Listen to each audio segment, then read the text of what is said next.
Hello student, आप सभी को मेरी तरफ से जय मां सरस्वती। तो स्टूडेंट, आज की इस क्लास में मैं लास्ट क्लास लेकर आया हुआ हूं जिसमें आपको बताई जाएगी कि आपको अपने बोर्ड एग्जाम में कॉपी को कैसे लिखना है। जैसे बहुत सारे स्टूडेंट क्वेश्चन तैयार करके तो जाते हैं, लेकिन बोर्ड एग्जाम में उनको किस तरीके से लिखना है जिससे वे 100% मार्क्स पा सके, एग्जामिनर एक भी नंबर ना काटे, वो कैसे लिखना है मैं आपको बोर्ड एग्जाम की कॉपी आज दिखाऊंगा। और जिस तरीके से दिखाऊंगा, जैसा क्वेश्चन सॉल्व करूंगा वैसे ही आपको अपने बोर्ड एग्जाम में सॉल्व करना है। मैं शुरू से लेकर एंड तक के सारे क्वेश्चनों का डिस्कस मैं आपको कॉपी पर करके दिखाऊंगा कि ऐसे आपको अपने बोर्ड एग्जाम में लिखना है कल। तो एक पेपर भी आपको सॉल्व कर कर बताऊंगा मैं आपको कॉपी पर। ये पेपर है 2025 का, बड़ा ही इंपॉर्टेंट पेपर है। मैं इसको सॉल्व करके आपको कॉपी पर बताऊंगा कि आपको कैसे अपने बोर्ड एग्जाम में लिखना है। जैसा कि फर्स्ट क्वेश्चन देखिए आप लोग, जो कि आपके बोर्ड एग्जाम में पूछा जाता है। कैसे पूछा जाएगा? ये जो फर्स्ट क्वेश्चन पूछा जाएगा ये आपका ऑब्जेक्टिव पूछा जाएगा। तो ऑब्जेक्टिव में आपको कैसे उसका आंसर अपने कॉपी में लिखना है वो थोड़ा ध्यान से एकदम देख लीजिए। ये बहुत ही इंपॉर्टेंट सेक्शन है आपके लिए।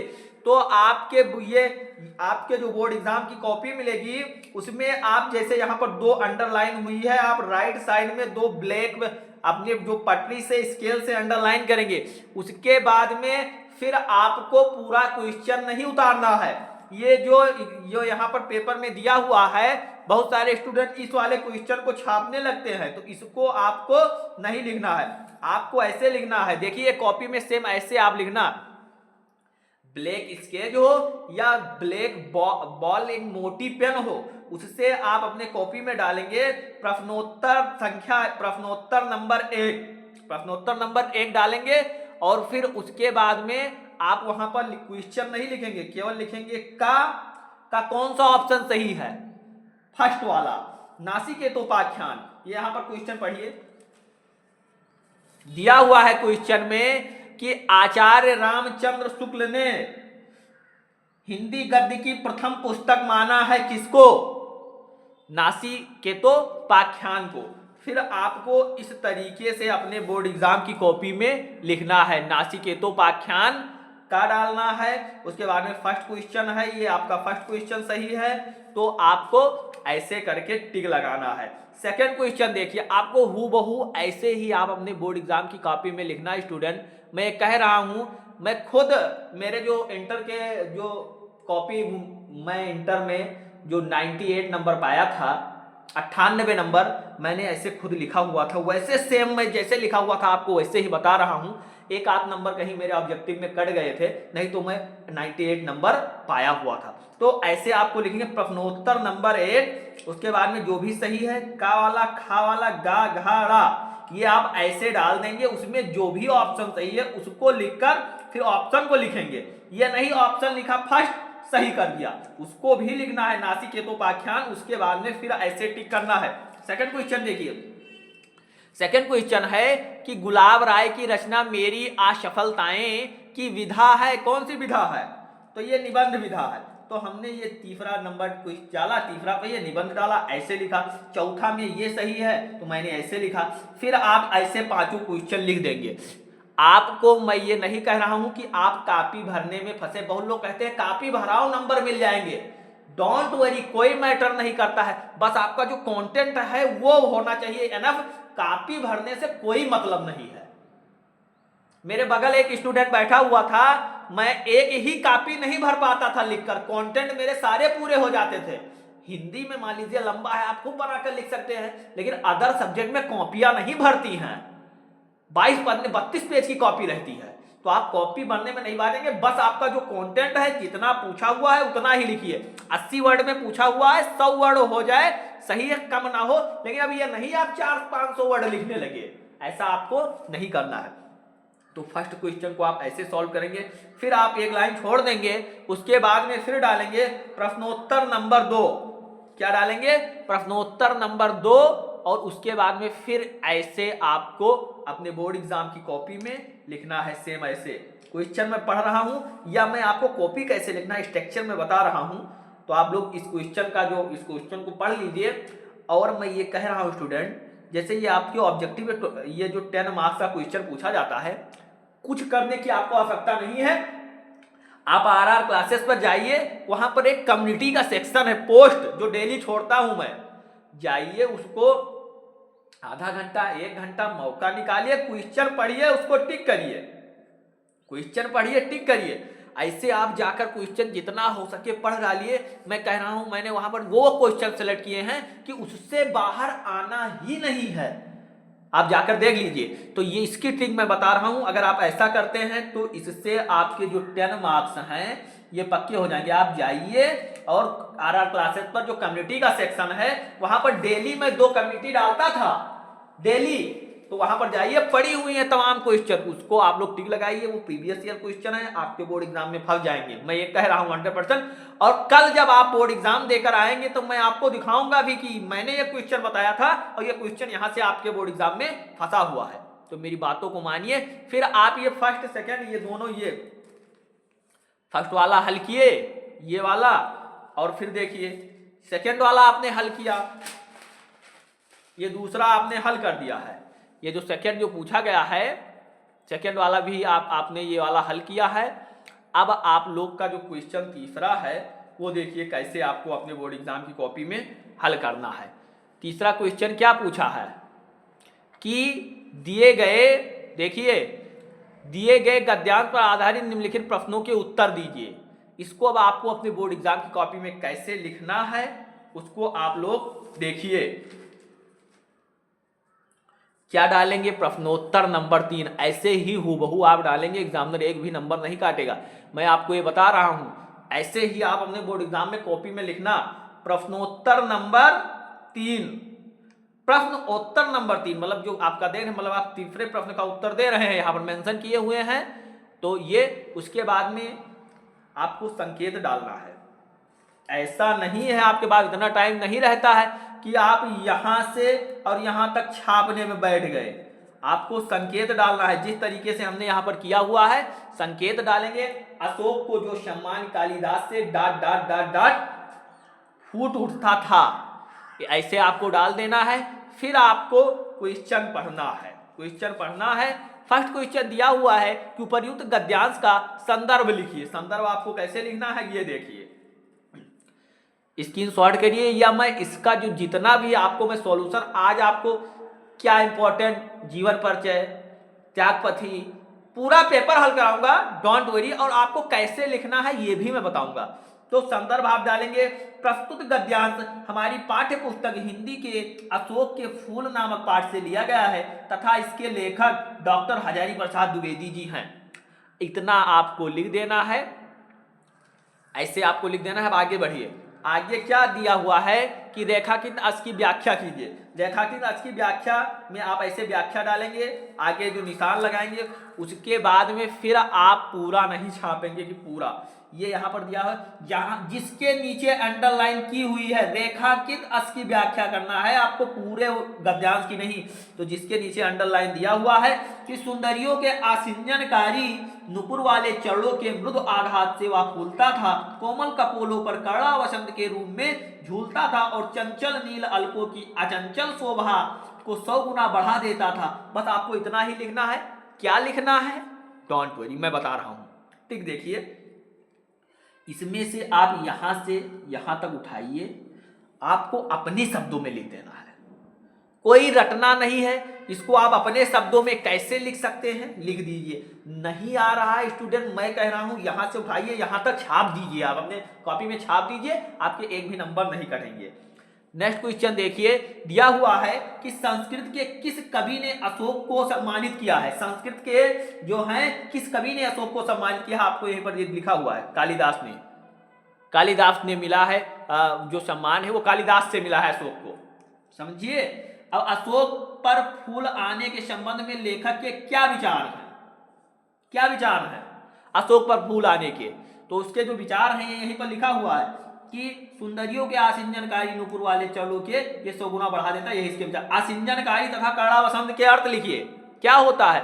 आसिंजनकारी मतलब होता है आकर्षक, और कड़ा वसंत मतलब होता है कान का आभूषण, कर्णा वसंत, कान का आभूषण, कर्ण का आभूषण।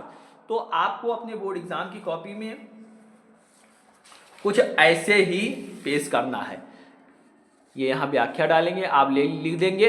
आई होप कि आपको मैंने ये वाला जो क्वेश्चन जो करने की ट्रिक बताई है स्टूडेंट, ये वाला संस्कृत जो रेखांश की व्याख्या जैसा बताया है वैसा ही करिए। आपको कल पेपर देने जाना, बहुत ज़्यादा दिमाग खर्च करने की आवश्यकता नहीं है। आगे बढ़िए, आपको क्या करना है, फिर आप बढ़िए। ऐसे आपको पद्यांश हल करना है। पद्यांश देखिए क्या दिया है कि दिए गए पद्यांश पर आधारित निम्नलिखित प्रश्नों के उत्तर दीजिए। मेरे प्यारे नव जलद से कंज से नेत्र वाले, जाके आए ना वधुवन से और ना संदेशा भेजा, और ना भेजा संदेशा। मैं रो के प्रिय विरह से बावली हो रही हूँ, जाके मेरी सब दुख कथा शाम को तू कह दे रे। ये कहाँ से, ये पवन दूतिका से लिया गया है, पवन दूतिका से लिया गया है। तो अयोध्या सिंह उपाध्याय का है, आप जान गए। 2 नंबर आपके पक्के। देखिए अब 15 पढ़िए। प्रस्तुत पद्यांश का संदर्भ लिखिए। क्या लिखेंगे आप, देख लीजिए। अब मैं आपको संदर्भ इसका लिखकर बता रहा हूं। ये देखिए जो आपने जो ये लिखा हुआ है, प्रस्तुत गद्यांश हमारी पाठ्य पुस्तक हिंदी के, आपको कुछ नहीं करना है। प्रस्तुत पद्यांश हमारी पाठ्य पुस्तक हिंदी के, यहाँ पर क्या है, पवन दूतिका नामक पाठ से लिया गया है तथा इसके जो रचयिता हैं वो अयोध्या सिंह उपाध्याय हरिओध जी हैं। बस आपको इतना ही लिख देना है अपने बोर्ड एग्जाम की कॉपी में। पवन दूतिका को किसने संदेश पवन दूतिका द्वारा किसने किसको संदेश भेजा है, तो श्री कृष्ण को भेजा है। किसने भेजा है, गोपियों ने भेजा है, समझे, ये लिख देना है। प्रस्तुत पद्यांश श्री कृष्ण के सौंदर्य का वर्णन किस प्रकार किया गया है, तो मेरे प्यारे नवजलद से, उनमें जो उनके जो नवजलद से, कंज से नेत्र वाले, मतलब कि जो उनके कमल के समान नेत्र हैं, जो उनका शरीर है मेघ के समान है, तो इसका वर्णन है। प्रस्तुत पद्यांश में रस बताइए। रस यहाँ पर इनके दोनों के बीच में विरह रस है, वियोग है, तो इसको विरह कहेंगे। तो आप ऐसे इसको हल करेंगे। अब आगे चलिए, आपको क्या हल करना है। आज एक एक डाउट आपके क्लियर होंगे। ये सब हो गया, क्वेश्चन आपने सॉल्व किया। फिर आपको दिया हुआ है, पढ़िए क्या दिया हुआ है। चौथा क्वेश्चन हो गया। 5वां में आप प्रश्नोत्तर नंबर 5 डालेंगे। फिर क्या पढ़ेंगे कि निम्नलिखित में से एक लेखक का साहित्यिक परिचय देते हुए उनके प्रमुख कृतियों का उल्लेख कीजिए। इसमें से किसी एक का मैं आपको हजारी प्रसाद द्विवेदी जी का कराने जा रहा हूँ। आप लोग देखिए, हजारी प्रसाद द्विवेदी जी के जीवन परिचय को यहाँ पर मैंने मेंशन किया हुआ है, तो आप लोग थोड़ा ध्यान से देखिए। मैंने आपसे बताया था कि आप किसी का भी जीवन परिचय लिखेंगे, उससे पहले आपको फ्लोचार्ट पेश करना है, फ्लोचार्ट आपको बनाना है। तो आप लोग ये देखिए, मैंने डॉक्टर हजारी प्रसाद द्विवेदी जी का जो जीवन परिचय यहाँ पर लिखा हुआ है, जिसमें आपको पहले सबसे संक्षिप्त परिचय लिखना है। संक्षिप्त परिचय में क्या लिखना है, हजारी प्रसाद द्विवेदी जी का जन्म 1907 ईस्वी में हुआ था। जन्मस्थान दुबे का छपरा नामक। पिता अनमोल द्विवेदी, माता का नाम ज्योतिषमती था। रचनाएं अशोक के फूल, कुटज, विचार प्रवाह, विचार और वितर्क, आलोक पर्व, कलवलता, बाढ़ भट्ट की आत्मकथा, पुनर्नवा। मृत्यु इनकी 18 मई सन 1979 को हुई थी। आपको ऐसे संक्षिप्त परिचय स्टूडेंट आप बनाएंगे। मैं कह रहा हूँ एक एक ट्रिक मैं जो बता रहा हूँ, ऐसे ही आप अपने बोर्ड एग्जाम में लिखना, फिर आपके एक भी मार्क्स नहीं कटेंगे। फिर आपको क्या डालना है, डॉक्टर हजारी प्रसाद द्विवेदी जी का जीवन परिचय क्या लिखना है, आप लोग देखिए मैं बता रहा हूँ। तो श्रेष्ठ निबंधकार आलोचक आचार्य हजारी प्रसाद द्विवेदी का जन्म 1907 ईस्वी में उत्तर प्रदेश के बलिया जिले के दुबे के छपरा नामक ग्राम में हुआ था। इनके पिता प्रकांड ज्योतिषी अनमोल द्विवेदी और माता श्रीमती ज्योतिष कली थी। ये लिख देना है। फिर आपको क्या लिखना है, पढ़ लीजिए।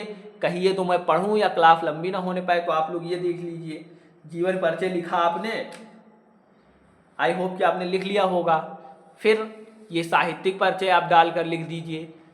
साहित्यिक परिचय डालकर आप लिख दीजिए साहित्यिक परिचय में कि आधुनिक युग के, शुक्ल युग के जो श्रेष्ठ निबंधकार, आलोचक, उपन्यासकार और व्याख्याता आचार्य हजारी प्रसाद द्विवेदी हैं। हिंदी गद्य के क्षेत्र में विविध विधाओं में आचार्य जी ने गद्य रचनाएं की है। वर्ष 1957 ईस्वी में इन्हें परम भूषण की उपाधि से अलंकृत किया गया। ये निबंधकार, आलोचक, ललित निबंधकार आदि के रूप में प्रसिद्ध हैं। स्टूडेंट आपको ये लिख देना है साहित्यिक परिचय में कृतियाँ, अब आप इनकी कृतित्व को लिखिए। कृतित्व में ये बड़ा ही इंपॉर्टेंट है, आपको कृतियाँ लिखना है, बहुत ही आवश्यक है। इसमें आप ये वाली हेडिंग चाहे जिसका पूछा जाए ये वाला जरूर लिखना कि आचार्य द्विवेदी जी के विविध वर्गों का जो कृतित्व है वो निम्नलिखित है या निम्न है। किसी भी पूछ लेगा, वासुदेव अग्रवाल का पूछेगा, एपीजे अब्दुल कलाम का पूछेगा, आप ये जरूर लिखेंगे। ये सब बड़ा इफेक्टिव चीज़ें हैं। कुछ जैसे यहाँ पर कुछ लिखा हुआ कि महान साहित्यकार चिन्ह निद्रा में लीन हो गया, तो ये आप किसी के साथ भी बनाकर लिख सकते हैं। तो आपको जो वही बॉक्स याद कर लीजिए बस, इनकी कुछ रचनाएं हैं ये, तो ये आपको ऐसा लिखना है। फिर आप देखिए अपने पेपर पर आ जाइए, फिर आप अपने पेपर पर आ जाइए। नेक्स्ट क्वेश्चन आपका क्या है, आपने क्या सॉल्व किया है। देखिए अभी तक आपने हजारी ये 5वां कक्का सॉल्व किया था। देखिए पढ़िए क्या दिया हुआ है कि निम्नलिखित में से किसी एक कवि का साहित्यिक परिचय देते हुए उनकी प्रमुख कृतियों का उल्लेख कीजिए। इसमें से मैं आपको क्या बता दूं, बताइए। मैं महादेवी वर्मा जी का आपको बताने जा रहा हूं। महादेवी वर्मा जी का देख लीजिए कैसे आपको अपने बोर्ड एग्जाम में लिखना है। ये महादेवी वर्मा जी हैं, आपको ऐसे ही मैंने रेड का यूज किया थोड़ा देखने के लिए इफेक्टिव लगे, बट आप इसको ब्लैक पेन से करेंगे, अंडरलाइन करेंगे। संक्षिप्त परिचय स्टूडेंट बनाना मत भूलिए। देखिए कितना इफेक्टिव लग रहा है। मैं जितना बनाया हूं ये इतना इजी है कि आप इतना स्क्रीनशॉट कर लीजिए, बस इतना ही बनाइएगा। महादेवी वर्मा का जो ये नाम महादेवी वर्मा है, नाम तो सभी जानते हैं। जन्म उनका आपको लिखना पड़ेगा, जन्म 1907 ईस्वी में हुआ था, जन्म स्थान फर्रुखाबाद। तो ये जो हमारे डॉक्टर हजारी प्रसाद द्विवेदी जी थे, इनका भी 1907 ईस्वी में हुआ था। महादेवी वर्मा जी का भी 1907 ईस्वी में हुआ था, इनका जन्म सेम है। तो पिता का नाम इनके श्री गोविंद सहाय था, कहीं कहीं गोविंद प्रसाद लिखा हुआ है, डोंट वरी, कोई भी लिखे सब सही है। माता का नाम श्रीमती हेमरानी था, भाषा इनकी खड़ी व ब्रजभाषी। इनकी जो कृतियां हैं निहार, रश्मि, नीरजा, सांदीर, दीपशिखा, इसको याद कर लीजिए, निहार, रश्मि, नीरजा, सांदीर, दीपशिखा। आज का ये सेक्शन इतना ही इंपॉर्टेंट है स्टूडेंट, जितने भी आपके साथ स्टूडेंट हैं उनके साथ शेयर कर दीजिए। सभी को 95 प्लस आपके बोर्ड एग्जाम में फोड़ना है, और ये सेक्शन बहुत ही इंपॉर्टेंट है। इसको देख कर जाएंगे, मैं 100% कह रहा हूं कि 95 प्लस मार्क्स आपको लाने से कोई नहीं रोक सकता है। मैं हर एक स्ट्रक्चर कैसे आपको अपने बोर्ड एग्जाम में लिखना है सारी चीजें मैं बताने वाला हूं। जो भी आपका पूरा पेपर सॉल्यूशन आज मैं दूंगा आपको। तो आई होप कि आपने अभी तक ये देखा होगा। सेक्शन लंबा हो रहा है, कोई दिक्कत नहीं है, बट एक डाउट क्लियर होंगे आपके आज के इस क्लास में। जीवन परिचय स्टूडेंट आपको ये लिखना है। देखिए कितना इजी वर्ड में कितना सुंदर हमने लिखा हुआ है। ऐसे आपको समझ लीजिए कि ये आपके बोर्ड एग्जाम की कॉपी है, आप ऐसे लिख रहे हैं, तो ऐसे ही आपको लिखना है। मेरी हर एक बातों को ध्यान रखिए, सभी बातों को आप कल फॉलो करेंगे। मैं आज आपको बताया हुआ हूं कि कुछ नहीं पढ़ा, कैसे आपको टेंशन हो रही है, क्या हो रही है, जाइए उसकी क्लासेज पड़ी हुई हैं, जाइए उसको देखिए, आप डर से बाहर निकल आएंगे। आपके अंदर अगर माइंड में थोड़ा भी प्रेशर बन रहा है, टेंशन बन रहा है, आप उस वीडियो को देखिए। मैं वो कह रहा हूं कि आप उससे तुरंत बाहर निकल आएंगे। मैं ऐसे ट्रिक्स से वहां पर आपको बताया हुआ हूं। जो आई है कि कल एग्जाम है कुछ नहीं पढ़ा, वो वाला सेक्शन बड़ा ही इंपॉर्टेंट है स्टूडेंट, जाकर उसको देखिए एक बार, बहुत ही आपको हेल्प मिलेगी। जीवन परिचय में पढ़ूं या फिर देख लीजिए, ये जीवन परिचय आपको ऐसे लिख देना स्टूडेंट। उसके बाद में फिर आपको साहित्यिक परिचय डालना है। साहित्यिक परिचय में आपको ये ऐसे लिखना है। देखिए महादेवी वर्मा छायावाद युग के प्रसिद्ध 4 कवियों में से एक हैं। आप किसको भी लिख सकते हैं कि जो आचार्य हजारी प्रसाद द्विवेदी, जो द्विवेदी युग के प्रसिद्ध कवियों में से एक हैं, ऐसा बना बनाकर लिखिए। कौन देखने जाता है। इनके काव्य में वेदना की प्रधानता है, किसी में भी लिख सकते हैं। काव्य के अतिरिक्त इनकी जो बहुत ही श्रेष्ठ गद्य रचनाएं भी हैं, तो ये ऐसे आप लिखेंगे। उसके बाद में फिर आपको ये प्रमुख रचनाएं डाल देना है। प्रमुख रचनाएं डालकर और आप ये सब चीज़ें हैं यहाँ पर अंडरलाइन कर दीजिएगा, ये तीर बना दीजिएगा। ये सब इफेक्टिव चीज़ें हैं जो एग्जामिनर जो देखेगा तो आपको पूरा नंबर देगा, एक भी नंबर नहीं कटेगा। कितना सुंदर लग रहा है देखने में। तो वहाँ आप समझ लीजिए जो एग्जामिनर है वो एक बच्चा है, जो चेक कर रहा है आपकी कॉपी, वो एक बच्चा है। बच्चा को जरा सा कुछ भी आप करेंगे वो तुरंत रोने लगेगा। तो ऐसा पेश आइए कि एग्जामिनर को कॉपी चेक करने में इतना कंफर्टेबल महसूस हो कि तुरंत वो आपको टिक करे, नंबर देकर आगे बढ़ जाए। तो इस तरीके से आपको लिखना है, वहां पर घांची पींची नहीं करना है आपको अपने बोर्ड एग्जाम की कॉपी में। तो देखिए ऐसे आपको लिख देना है। तो आपने अभी तक गद्यांश पद्यांश के जीवन परिचय को सॉल्व किया, इसका स्क्रीनशॉट लेते रहिए।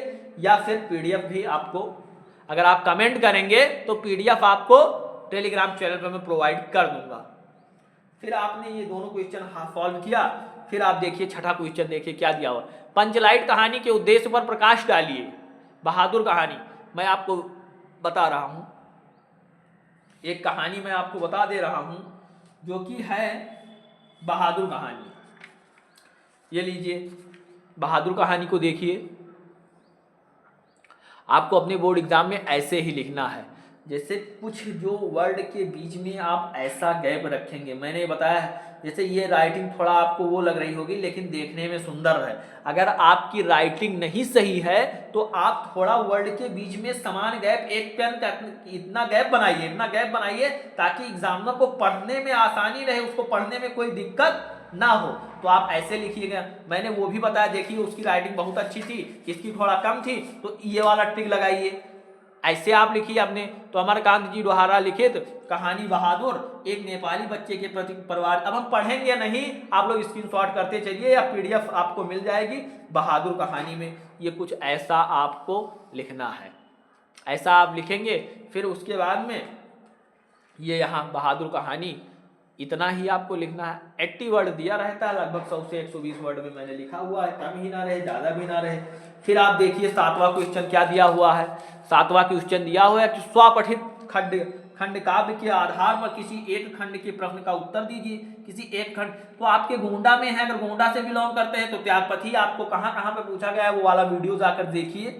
अगर वहां से आप बिलोंग करते हैं तो मैं आपको रुक जाइए, त्यागपथी कैसे आपको अपने बोर्ड एग्जाम में लिखना है उसको मैं आपको दिखा रहा हूं।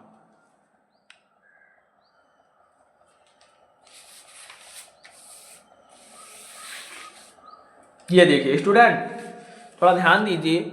ये त्यागपथी खंड काव्य का सारांश है।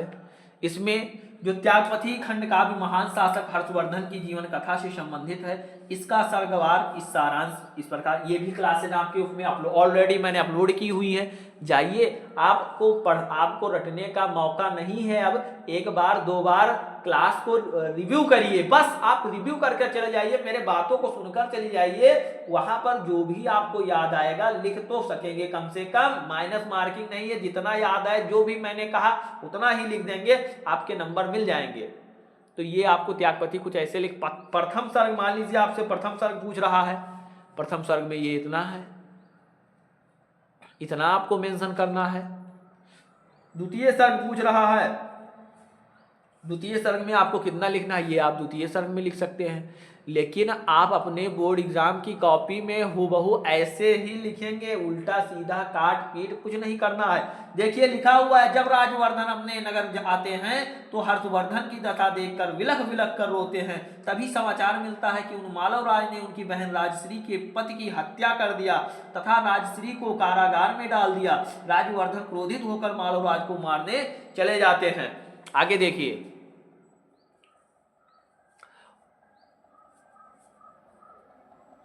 परंतु गौंड नरेश छल पूर्वक उनकी हत्या करवा देता है। ऐसा सुनकर हर्षवर्धन युद्ध के लिए चल देते हैं। तभी उन्हें पता चलता है कि राजश्री बंधन मुक्त होकर विंध्याचल में आत्महत्या करने चली गई। हर्षवर्धन उन्हें खोज लेते हैं और आत्महत्या करने से बता लेते हैं।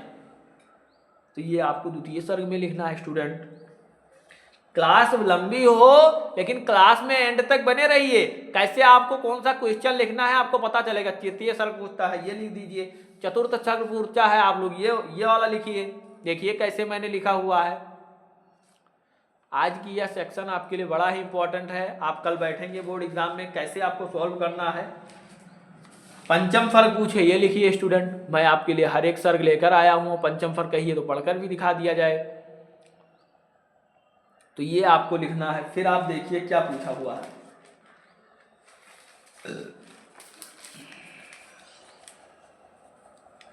सातवां तक हो गया आपके, 50 नंबर आपके पक्के हो गए। अब आप लोग फिर देखिए कि निम्नलिखित संस्कृत गद्यांशों में से किसी एक संदर्भ सहित हिंदी में अनुवाद कीजिए।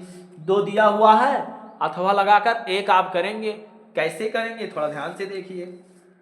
मैं आपको बता रहा हूं कि आपको कैसे सॉल्व करना है, कैसे लिखना है, कैसे गद्यांश पद्यांश लिखना है, कैसे क्या करना है।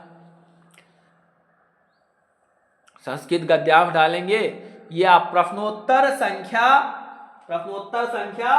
8 डालेंगे। प्रश्नोत्तर नंबर 8 डालेंगे। क्वेश्चन आपको नहीं उतारना है, बस आपको ये संकेत डालना है। क्या डालना है? संकेत। आप ऐसे जैसे मैंने डाला हुआ है ऐसे आप अपने बोर्ड एग्जाम की कॉपी में संकेत डाल देंगे। संदर्भ दिया हुआ है, संदर्भ आप लिखेंगे प्रस्तुत गद्यांश हमारी पाठ्य पुस्तक संस्कृत दिग्दर्शिका के जो भी है आत्मज्ञा एवं सर्वज्ञा या सुभाषित रत्नानी नामक पाठ से लिया गया है। इसमें लेखक नहीं लिखना है, आप ऐसे लिख देंगे।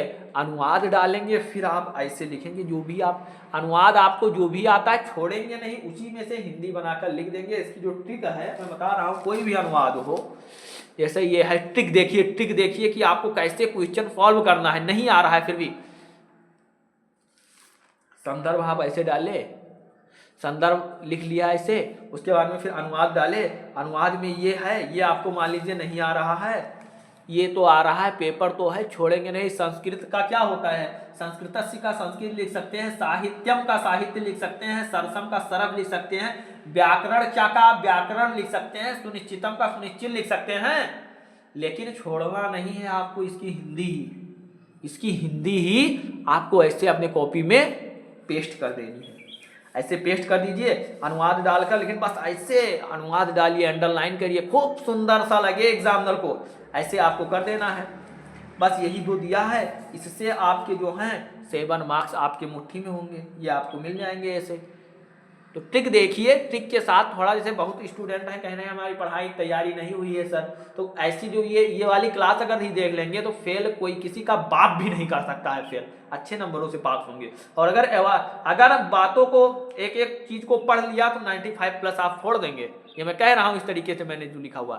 तो आप लोग अब देखिए 8वां आपका सॉल्व हो गया। 9वें में क्वेश्चन में देखिए आपको क्या पूछा जाता है।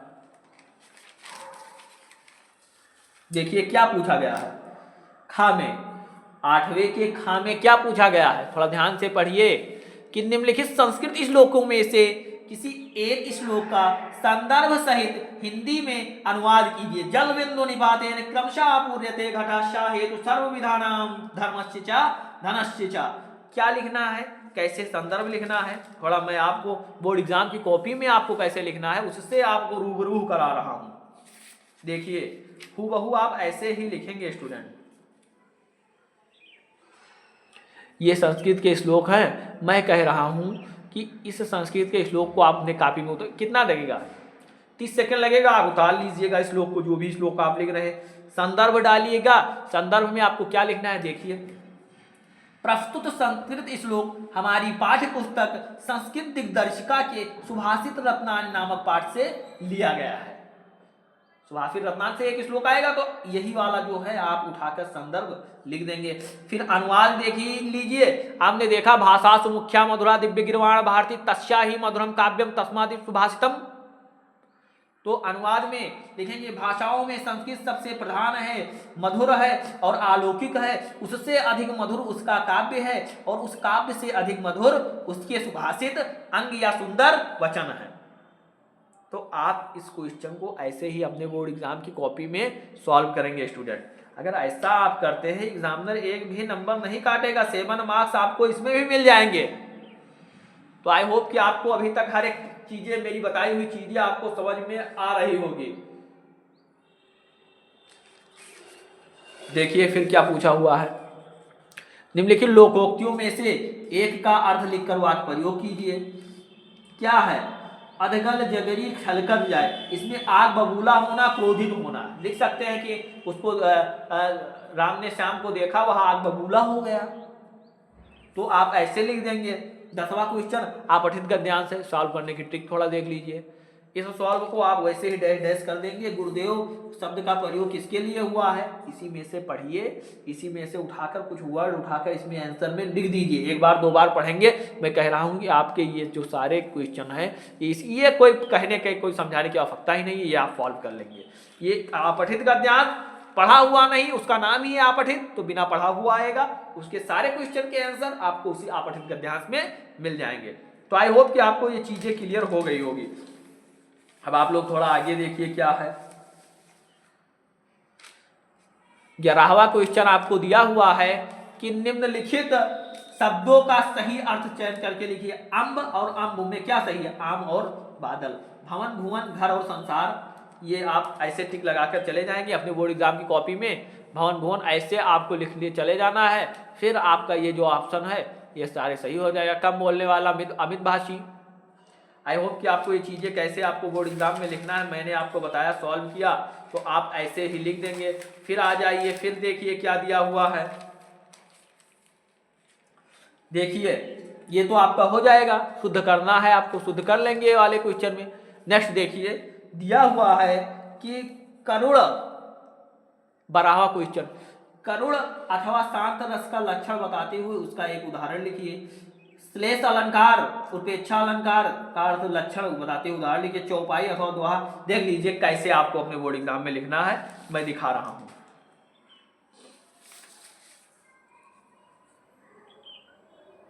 ये आपको हास्य रस को ही लिख, हास्य रस पूछा गया है। रस में आप जैसे लिख देंगे कि हास्य रस का अर्थ अस्थाई भाव हास्य होता है, ये लिखेंगे। डिफिनीशन आपको कुछ नहीं, बस हास्य पता चल गया। जब हास्य नामक अस्थाई भाव विभाव अनुभव पंचारी भाव से संयोग करता है तो वहाँ हाफ रस होता है। बस आपको इतना ही लिख, कुछ याद ही नहीं करना है। अस्थाई हास्य करुण का शोक होता है, ये देख लीजिए। रुक जाइए, हास्य रस का जो एग्जाम्पल पढ़ लीजिए कि हाथी जैसा देह है, गैंडे जैसी खाल, तरबूजे सी भोपड़ी, खरबूजे से गाल। तो आपको यही एग्जाम्पल बहुत छोटा सा लिख देना है। अब आपको यही देखने से नेक्स्ट क्लियर होगा। करुण रस भी देख लीजिए कि करुण का अस्थाई भाव शोक होता है, मैंने लिख दिया है कि जब शोक नामक अस्थाई भाव विभाव अनुभव पंचारी भाव से संयोग करता है। कुछ नहीं आपको करना है, बस इतना ही लिखना है। हे खगमृग हे मधुकर स्नेही, तुम देखी सीता मृग, ये हो गया। अलंकार में अलंकार देख लीजिए, अनुप्रास अलंकार आप लिख लीजिएगा। अनुप्रास अलंकार में जहाँ एक ही वर्ण कई बार आए वहाँ होता है, आपको कुछ भी लिख सकते हैं। चार चंद की चंचल किरणें खेल रही हैं जंगल में, तरन तरन जाता तमाल तरो बहुत है, तो ये आपको लिख देना है। आप देखिए छंद, रस हो गया, अलंकार हो गया। छंद में आप चौपाई लिख दीजिए, ये देखिए चौपाई। यह एक सममात्रिक छंद है, इसके 4 चरण होते हैं, प्रत्येक चरण में 16 मात्राएं होती है। आपको हनुमान चालीसा याद है? कोई भी चौपाई उठाकर ठोक दीजिए। क्या करना है? जय हनुमान ज्ञान गुण सागर, जय कपीश लोक उजागर, रामदूत अतुलित बल धामा, अंजन पुत्र पवन सुत नामा। ये एक चौपाई है, आपको चौपाई पूछा जाएगा, ये वाला एग्जाम्पल आप लिख देंगे। तो आई होप कि आपको रफ छंद अलंकार कंप्लीट हो गया होगा। ये जो है पत्र, कौन सा पत्र पूछा जाएगा, इसकी जो वीडियो का लिंक है मैं इस वीडियो के डिस्क्रिप्शन में आपको दे दूंगा, जाइए वहां पर आप लोग देख लीजिए।